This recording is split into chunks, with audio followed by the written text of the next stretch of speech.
Hello বন্ধু, আজকেও তো আমি ওরে কট খাওয়াই দিছি। আলামিন তো আজকে ধরা একদম, ওর আম্মুর কাছেও ভবের মতো কট খাইছে আজকে। তুই কোনো টেনশন নিস না, তোর প্রতিশোধ আমি নিছি, বুঝছস?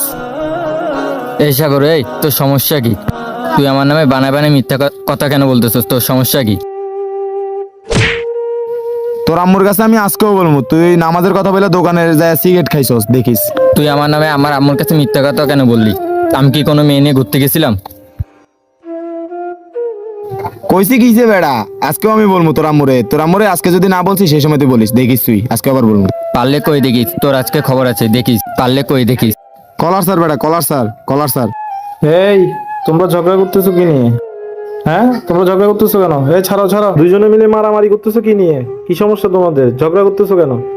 কি সমস্যা? এই তুমি বলো, কি সমস্যা তোমার? ভাইয়া দেখছেন, ও আজকে আম্মুর কাছে আমার নামে মিথ্যা কথা বলছে। আমি নাকি কোন মেয়ে নিয়ে ঘুরতে গেছিলাম, কিন্তু আমি কোথাও যাই নাই। ও নাকি আজকেও আবার মিথ্যা কথা বলবে আম্মুর কাছে। এই, তুমি কি বলছিলা মিথ্যা কথা? হ্যাঁ ভাই বলছিলাম। শুনো, তুমি যে ওর আম্মুর কাছে ওর নামে মিথ্যা কথা বললা, তুমি কি জানো মিথ্যা কথা বলার পরিণতি কি? শুনো, স্বয়ং কোরআন শরীফ স্বয়ং কোরআন শরীফ ৮ শ্রেণীর মানুষকে অভিশাপ দিয়েছেন। কয় শ্রেণীর? ৮ শ্রেণীর। ৮ শ্রেণীর মানুষের মধ্যে এক শ্রেণী হলো ওই সমস্ত ব্যক্তি যারা মানুষের নাম মিথ্যা অপবাদ রটায়। যদিও ওই কাজটি ওই সমস্ত ব্যক্তি করেনি, তবুও তার নাম মিথ্যা অপবাদ রটায়।